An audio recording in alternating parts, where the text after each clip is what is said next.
Bismillahirrahmanirrahim. Assalamu alaikum, dear students. I welcome you all in today's online class. Dear students, today we are going to start a new chapter, that is chapter number 15, organic compounds. आप ये याद रखें कि ये introductory एक chapter है organic chemistry के ऊपर. ऑनवर्ड्स हम जितने भी चैप्टर स्टडी करेंगे 3 to 4 ऑर्गेनिक केमिस्ट्री से ही रेलेवेंट है. So this is an introductory lecture about organic chemistry and organic compounds. In today's lecture, we will discuss what is chemistry, and then we will discuss the origin of organic chemistry. We will discuss earlier theories, modern definition of organic chemistry, why organic chemistry is a separate branch, and then we will discuss the classification of organic compounds.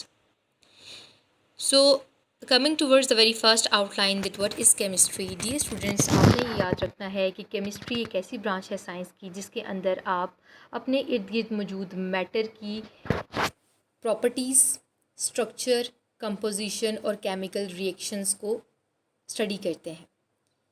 आपको इस चीज़ का अंदाज़ा होगा कि आपके इर्द गिर्द मौजूद हर चीज़, everything around you is matter, whether we talk about solids, liquids और गैसेस, और in rare case we talk about plasma, then solid, liquid, gas and plasma collectively is termed as matter. So these are the different states of matter. जब किसी भी matter को उठाकर आप उसकी properties, उसका स्ट्रक्चर, कंपोजिशन और केमिकल रिएक्शंस को स्टडी करते हैं तो that is termed as chemistry. I am repeating it. Chemistry is a branch of science in which we study composition, structure, properties and chemical reactions of matter. Then coming towards the branches of chemistry, there are three main branches of chemistry, that is physical chemistry, inorganic chemistry and organic chemistry.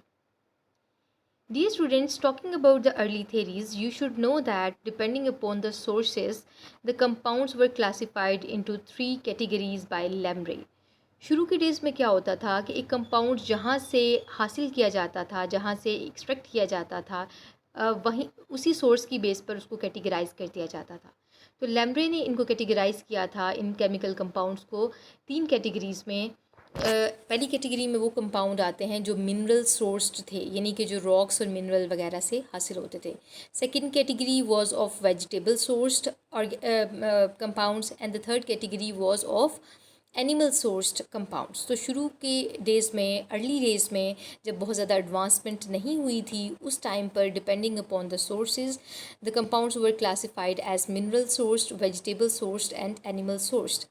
Then, with the passage of time, Lavoisier found that the compounds from vegetable and animal sources contain similar composition. यानी बाद में देखा गया कि vegetable और animal sources से आने वाले जो कंपाउंड्स थे उनकी कंपोजिशन लगभग एक ही जैसी थी. इस कॉन्सेप्ट के ऊपर बेस्ड बर्जीलियस ने क्या किया कि ही classified the above mentioned three types into the two types, and he coined two new terms, that is organic and inorganic.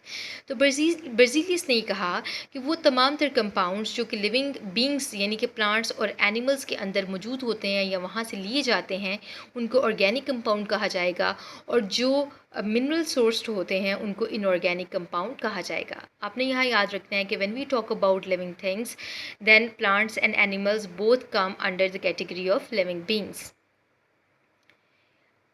With the passage of time, dear students, आपको पहले तो ये चीज़ याद रखनी है कि शुरू के डेज़ में ऑर्गेनिक कंपाउंड्स को सिंथेसाइज करने का कॉन्सेप्ट नहीं था. ये देखा जाता था कि कुछ कंपाउंड्स सर्टन डिजीज़ को क्योर करने में बहुत यूज़फुल थे, तो उनको उन प्लांट से एक्सट्रैक्ट कर लिया जाता था, राइट, और डिफरेंट डिजीज़ के क्योर में उनको यूज़ किया जाता था. Other than that, in early days जब डिफरेंट कलर्ड कंपाउंड्स जो कि प्लांट से एक्सट्रैक्ट किए जाते थे उनको एज अ डाई यूज़ किया जाता था कपड़े वगैरह रंगने के लिए. इसी तरीके से tartaric acid was extracted from grapes, citric acid was extracted from lemons, and urea was extracted from human urine, and then morphine was extracted from opium plant.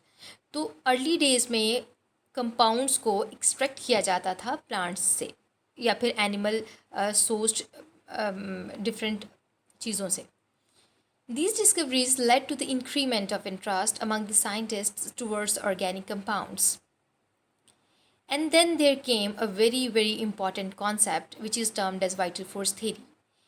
Vital force theory को आपके पेपर में भी पूछा जाता है, तो when question comes what is vital force theory, you are required not only to tell what is vital force theory, but you will also mention that how this theory was ruled out. ठीक है, जब आपसे ये question पूछा जाएगा कि what is vital force theory, तो ना सिर्फ आप वाइटल फोर्स थ्योरी का कॉन्सेप्ट एक्सप्लेन करेंगे, बल्कि आप ये भी बताएंगे कि उसको किसने और कैसे रिजेक्ट किया था. So talking about vital force theory, this theory is also known as bio force theory, and vital force theory was given by J.J. Berzelius in 1808. Therefore, he is known as father of organic chemistry. According to him, we cannot prepare organic compounds in laboratory because vital force is absent there. इन्होंने कहा था, J.J. Berzelius ने कहा था 1808 में कि plants और animals के अंदर क्रिएटर ने यानी अल्लाह ताला ने एक ऐसी फोर्स रखी है, वाइटल फोर्स, जो कि ऑर्गेनिक कंपाउंड्स को बना सकती है. और क्योंकि हम लेबॉर्ट्री में उस वाइटल फोर्स को अटेन नहीं कर सकते, इसलिए हम लेबॉर्ट्री में ऑर्गेनिक कंपाउंड्स को भी नहीं बना सकते.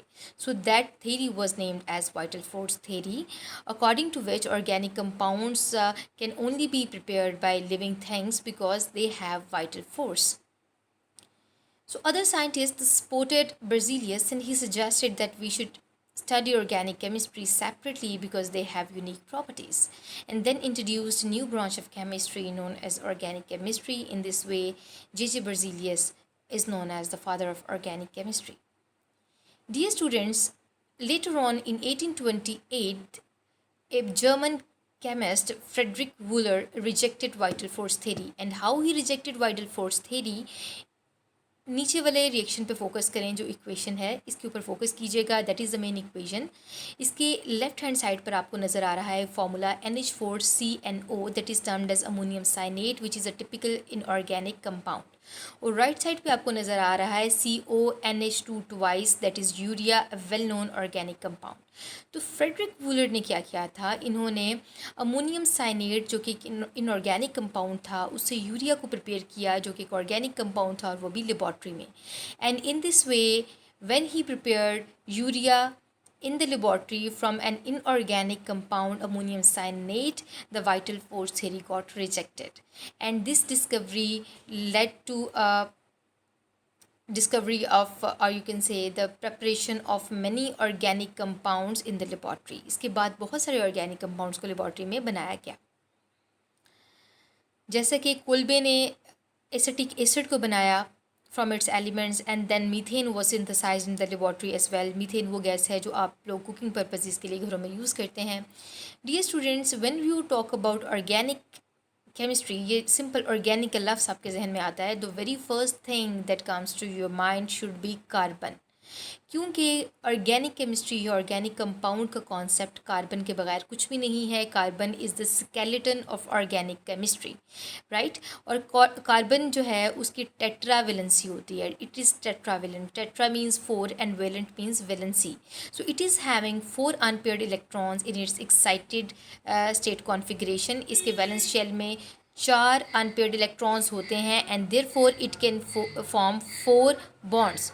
सो कार्बन की टेट्रावेलेंसी जो है, this is the base of organic chemistry, and it was given by the two scientists Van 't Hoff and Labelle, who were awarded the Nobel Prize in Chemistry. Coming towards the modern definition of organic chemistry, dear students, firstly you should know कि ऐसे compounds जिनको देखने में सिर्फ carbon और hydrogen नज़र आए उनको कहते हैं हाइड्रोकार्बन. फॉर एग्जांपल, जैसा कि आप यहाँ पर देखते हैं CH4, तो CH4 मीथेन के अंदर सिर्फ कार्बन और हाइड्रोजन आपको नज़र आ रहा है. तो ऐसे तमाम कंपाउंड्स जिनको देखें आप तो उनमें आपको सिर्फ कार्बन और हाइड्रोजन नज़र आए, उनको कहते हैं hydrocarbons. So chemistry, organic chemistry is a branch of science, or you can say organic chemistry is a branch of chemistry in which we study hydrocarbons and their derivatives.